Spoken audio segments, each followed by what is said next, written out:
Imagine buying a brand new TV, turning it on, changing a few picture settings, and believing you've unlocked its full potential. But what if I told you there's another menu, one that most owners never see, a menu originally built for factory technicians. That gives access to settings hidden from the normal interface. Today, I'll show you what it is, which settings are actually useful, which ones you should never touch, and how a single mistake could leave your TV unusable. Let's begin. Every modern TV contains two completely different worlds. The first is the menu you use every day: brightness, contrast, sound, Wi-Fi, apps. These are designed for normal users. But underneath that interface is another layer, known as the service menu. Think of it like the administrator settings on a computer. It wasn't designed for everyday viewing.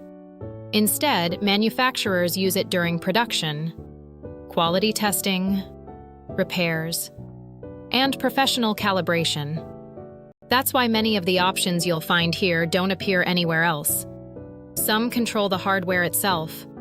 Others change how the display processes images before anything even reaches your screen. Most TV owners never know it exists, and many technicians spend years working with it. Before we go any further, there's one rule you absolutely shouldn't ignore. Never change a value unless you know exactly what it does. Unlike the regular settings menu, many service menus don't include a simple Reset to Default button. If you accidentally change the wrong value, you may struggle to restore the original configuration. In some cases, important functions can stop working until the correct settings are restored. That's why professionals always document everything before making changes. Take clear photos of every screen, every page, every number. Think of those photos as your safety net. If something doesn't look right afterward, you'll have a reference to restore the original values. That one habit can save hours of frustration. Setting number 1, white balance. Let's start with something that can make a surprisingly noticeable difference. White balance. Walk into an electronics store, and you'll probably notice many TVs look extremely bright, very cool, almost bluish.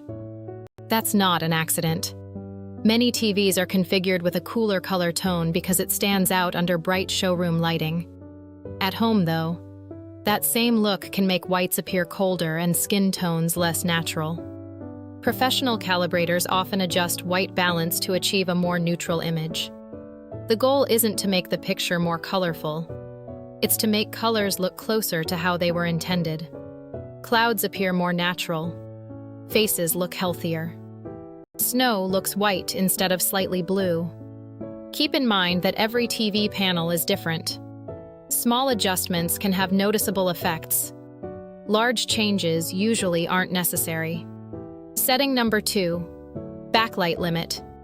Here's a setting many people never hear about: the backlight ceiling. On LED TVs, the backlight is the light source shining behind the LCD panel. Many televisions are capable of running this lighting system at very high output. But maximum brightness isn't always the best choice. Lower brightness can reduce energy use. In darker rooms, it can also improve perceived black levels and reduce eye strain. Some enthusiasts choose to reduce the maximum backlight output slightly for everyday viewing, depending on their room and preferences. The ideal setting depends on your TV model and viewing environment. Remember, more brightness doesn't automatically mean better picture quality. Often, balanced brightness creates the most comfortable viewing experience.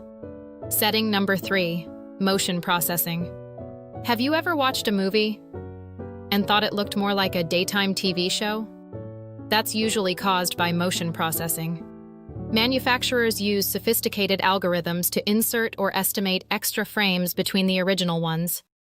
This makes movement appear smoother. Some people enjoy it. Others feel it removes the cinematic look filmmakers intended.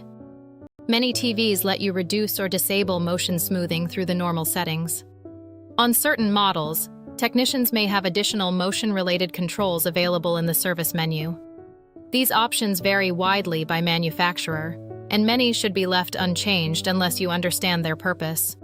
If your TV already offers motion controls in the standard menu, that's usually the safest place to adjust them. If you own an OLED TV, there's one more thing worth knowing. OLED displays produce incredible picture quality. But like all display technologies, they benefit from built-in protection features. Manufacturers often include functions such as pixel shifting, logo dimming, or automatic brightness adjustments to help reduce the risk of uneven panel wear over time. Exactly which features are available depends on the brand and model. In general, it's a good idea to leave these protection systems enabled unless the manufacturer specifically recommends otherwise. Disabling protective features for short-term image changes can increase long-term risk. Protecting the panel today may help preserve picture quality for years.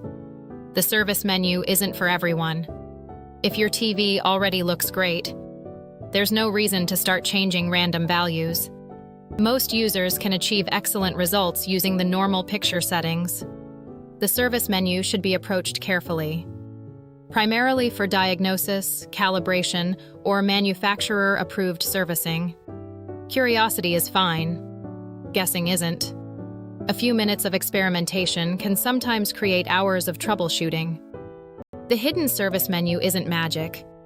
It won't instantly transform every television, but it does reveal something fascinating. Modern TVs are capable of far more than the standard menu shows. Behind every screen, there's a layer of professional tools built for manufacturing, testing, and calibration. If you ever decide to explore it, be patient. Document everything.